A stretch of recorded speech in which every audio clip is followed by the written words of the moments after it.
J'en peux plus d'entendre, je suis nul en dynamique, c'est pas pour moi. Bien sûr que tu es nul en dynamique, mais ça veut pas dire que c'est pas fait pour toi. Bon, les blagues à part, c'est normal de pas se sentir tout à fait à l'aise avec ce genre de mouvement, mais j'ai donné quelques trucs pour progresser. Déjà, de quoi on parle? Un mouvement dynamique, c'est un mouvement où on peut pas s'arrêter quand on veut au milieu d'un déplacement. Ça va de ça à ça.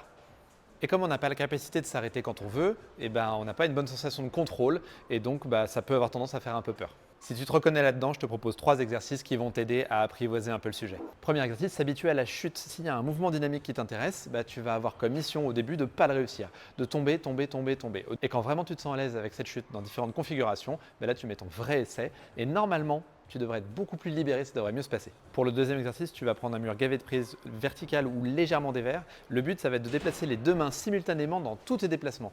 Pour rendre ça un peu plus difficile, tu peux partir de plus bas, par exemple, pour faire des mouvements de plus grande amplitude.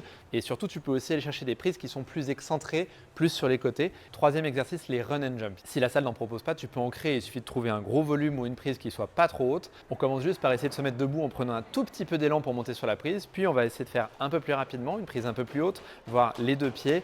Et puis enfin, tu peux essayer de te dire que tu vas aller attraper une prise. Mais dans un premier temps, c'est même pas ça l'essentiel. C'est juste de travailler un peu cette coordination de jambes et d'oser y aller. 1 minute 30, c'est vraiment trop court pour parler de tout, mais si tu essayes déjà ces 3 exercices, ça devrait vraiment t'aider à progresser. Il y a tout à gagner à progresser en dynamique, alors bonne grimpe et à bientôt.